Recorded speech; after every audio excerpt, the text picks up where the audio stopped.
लक्ष्मी करती हैं अपने पति कार्तिक को याद और अपने मेमोरेबल मोमेंट्स को याद करती हैं। लेकिन जैसे ही वो सोचती हैं कार्तिक के बारे में तो आखिरी में वो सपना टूट जाता है और लक्ष्मी के सामने उनकी बेटी आ जाती है।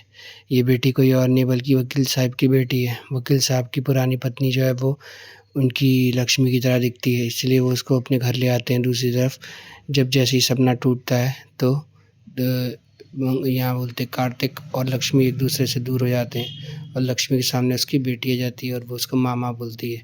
तो लक्ष्मी ये सोचकर शॉक हो जाती है। दूसरे आपको बता दें कि सगाई होने वाली होती है कार्तिक और जिया की।